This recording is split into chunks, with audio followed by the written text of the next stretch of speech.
September, the month we're in right now, of course, is one of the busiest times of the year for divorce, especially amongst older couples. They're calling them silver splitters. I don't know if Anyway, joining me now, family divorce lawyer Joe Edwards, and of course our Claer as well. Joe, why September? Why is this all of a sudden you see a surge? I think September we see lots of things colliding. So people with children, they understandably want to get children through exams, wait for A-level results, GCSE results, perhaps pack off their youngest child to university.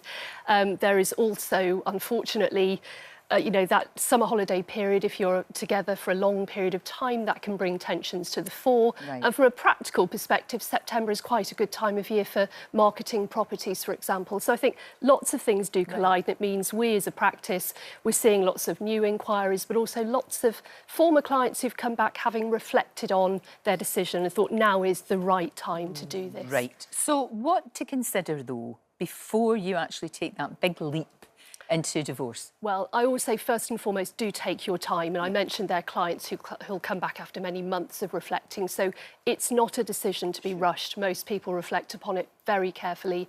Of course, that's different if you're sadly in a situation of domestic abuse. Oh, yes, safety first and foremost, and make sure you are in a safe position. Think about the children, think about timing for the children, think about how you're going to manage it. Please don't use the children as pawns. We see that far too often. And the fact of parental conflict is devastating for children. Take some initial legal advice, know what your rights are, what your responsibilities are, but look at all of the alternatives to court. There are plenty. Think about mediation, collaborative practice, ways of keeping it amicable.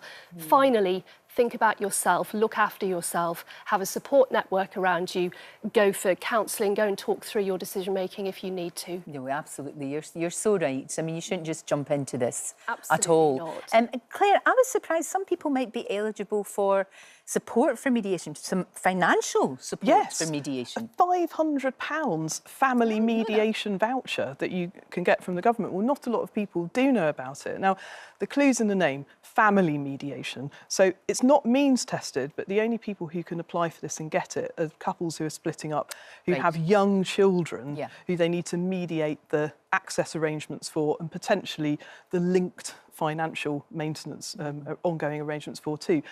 If you're a couple splitting up, even if you do have children, you can't use it purely for the financial separation of divorce. And unfortunately, that's some of the most important part of the divorce proceedings that people often forget. And as for how far your £500 will go, I mean, the average cost, it should cover at least half of it, but you will have to put some money up yourself. Of course you will. But it's, it can work. It can be a good idea. Joe, we've got this thing now called no-fault divorce, which you would like to think would make everything a lot simpler. What does that actually mean? Yeah, so I came on the show, I remember 2.5 years ago when no-fault divorce came in. What it means in practical terms, it's been a good, positive change, campaigned for Resolution and other organisations for a long time. It simply means that a couple going through a divorce, no blame needs to be apportioned. Sure. They can make the decision for the first time now to do their divorce jointly rather than it being a sole application. Right. There's a minimum time frame of 6 months associated with it. So it's a really positive change. It means that couples are starting out on a more positive footing, makes it more likely they'll be able to go to mediation to talk about finances and children. Really important for the people to know, people at home to know, it doesn't mean, though, that you're sorting out the finances. So if you start a divorce process, which you can do online, it's very straightforward, it's really important that you have some advice around what does it mean for me in financial terms, how do I access my financial rights? Exactly. Because too many people are just getting divorced, but not thinking about that crucial part. And that's so important, and that's where sometimes real problems can come in, because actually, Claer, a lot of people think, well, they just actually can't afford to get divorced. Yeah, well, I mean, especially right now, the cost of living crisis, the cost of maintaining 2 separate households as opposed to one. I mean, if you're lucky enough to own your property, yes, property prices are at an all-time high, but that's going to work against you if you're trying to buy 2 other places. If you're older, you won't be able to take on as big a mortgage because mortgage lenders tend not to lend after the age of 70. But then you've also got to cover 100% of the bills, the so-called single tax that I rant on about all the time.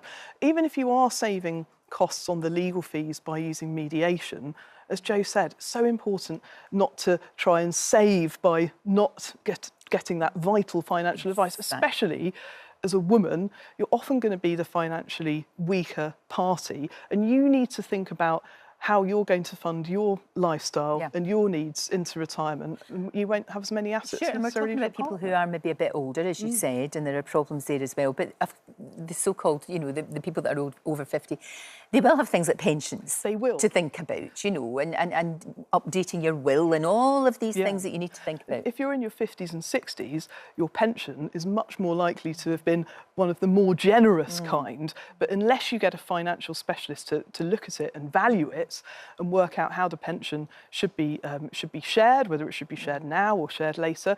I mean, Joe was telling me earlier, 1 in 9 couples don't include the pension in the financial separation when they split up. It's actually the other way round. Only 1 in 9 do. Sorry. Look, Yes. only 1 in 9 include the pension in their Right. settlement discussions. And so when we're talking about silver splitters, as Claire says, it's imperative that one thinks not just about the bricks and mortar and the housing, but also the pension and ensuring that there is proper provision, because typically income from employment is coming to an end. The only resources that a couple have, therefore, is their home and their pension. And statistically, women are much more likely to think about the bricks and mortar and the here and the now and that security, particularly where there are still children who might be spending some time in the home, whereas men will look more at the longer term. So I think women can forget about the significance, the importance of the pension, and it's really important to get some specialist actuarial advice and look at what you could be entitled to and what it's going to generate in the longer term for you. You're absolutely right. And of course,